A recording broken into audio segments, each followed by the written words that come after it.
Bye. Go see Mama. What do you do when your kids start asking if the earth is spinning? I don't know. I haven't thought about that. Bye. It doesn't matter at all. He's not gonna. See you later, bud. I'll read you a book. Really more last name is yeah, he's insanely funny. It's not intuitive to ask your dad if the earth is a spinning ball. You know, it's not an important thing. I don't know how to spell quinoa. Oh, that's funny. Did he call you cracker? Yes, he did. Yes, he did. He's got a little minority in him, and sometimes he gets mad at old Whitey. Tell him to jump and ask if he moved across the city. It doesn't matter. You have to understand something, guys. This is something that people need to understand about me. I don't care at all about grabblers and the earth moving when I'm with my family, because they're not exposed to these spells that are holding them back at all. Like, me and Amy never talk about grabblers, let alone me and my son. We don't talk about, like, sometimes me and Amy talk about whether or not this realm is a battery, but it just isn't important. It's important for young men to not have these spells hanging over them. They're not hanging over me. I'm good.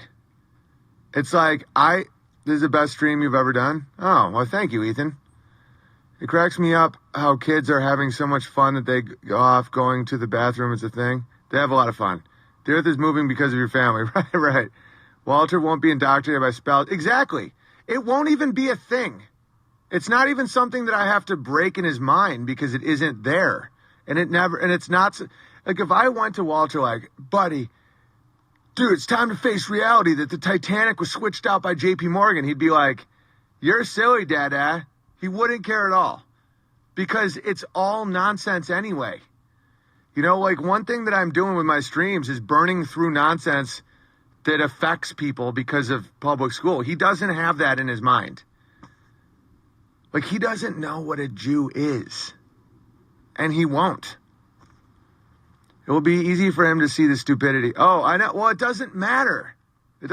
It's almost like, this is my goal as a parent, is not to have him be like me, not to have him be like an outspoken, like, slayer of wizards and stuff. I want him to be so comfortable and healthy and with purpose and God that when someone says something, he just smiles. Is like, oh, okay. I don't think so, but, you know, that's my goal as a father, is to have him be just there, like, present. You know, I don't want him to have the scarring that I have, the fighting of demons that I have to do. He won't be exposed to spells. Right. I want him to have the antidote to the spells. I want to explain to him what lies are and what, you know, wizardry is and what bad people are and stuff like that, so that he has an ability to protect himself. Brave and kind. Exactly. I don't want him to be like me in that sense. I don't want him to be on the internet being like, why won't you admit the moon landing isn't real? I don't want him to be, you know, someone who does what I do. It's exhausting. I want him to just be. I want him to treat people that are under those spells the way I treat someone who likes CrossFit. Just like, oh, okay. I just don't want him to ever have to deal with this stuff, because a lot of it is in our minds and in our hearts and in our spirits. I've never met a Holocaust. I've never met an astronaut. I just see the effects of these spells on society, and they have to be broken in our souls because they were put there by wizards that said that they had our best interest in mind. The teachers, the media, the Hollywood, all that. I don't want him to have to deal with that at all. Like, I'm a scarred man. Like, it's obvious. Like, I've climbed out of some real pits in my life. And the last thing that I would want is my son to be that. You know, I know what the truth is, and he will pick the fruits of the seeds he planted. Thank you. That's what I want. I want him to be kind and strong and honor God his whole life. I don't want him to have to relearn it. I don't want him to have like, you know, I feel like my soul was in a cast and it still like tingles, like when you get an arm out of a cast, like it's still like itchy, you know? Best comedians have the most scars. Well, I mean, I know people with more scars, but I think one thing that makes my scars hurt is because I'm shedding them. That when you have to, the way to numb scars is to, the way to numb a scar is to just either ignore it or just become the scar. And people do it all the time. I know people that have been through a lot worse than me, but it doesn't hurt them as much because they just become dark. So to climb out of it, you have to feel like when you get frostbite and you're like warming your skin, it hurts.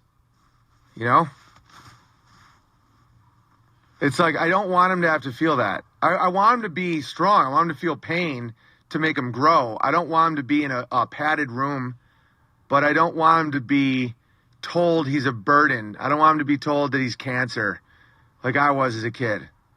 I don't want him to be told that if he didn't exist, his dad would have a better life. You know, my homosexual father used to tell me that when I was 9, 8, 7. You know, he'd tell me that if I wasn't around, he'd have a better life. When he'd take me on car rides and stuff. And it's like, not one of the reasons I really started resenting my father especially is when I became a father and I realized just how absolutely insane that is. How insane it is to have a father that's pro-choice. It's just unreal. It's like a father that is like, he saw me. He held me. And it's like he still was like pro-abortion. Teach him to think and to love and to be courageous, and the rest will fall into place. Exactly. Never amount to anything kind of bullshit. It's gamma males. I'm not the only one, guys. This is standard behavior by baby boomer gamma dads, and there's millions of them. Millions. And it's like, that's why I'll tell this story, and people are like, oh, that's so, how do you tell that story? I'm like, because more than half of the dudes in here relate. It's one of the reasons I have such disdain for baby boomer dads. There's some good ones, obviously. But the amount of dads that treated their kid like a burden is unbelievable. My dad wanted me to abort it. It's just unfathomable. And we're breaking that cycle now. Our generations are not going to do that.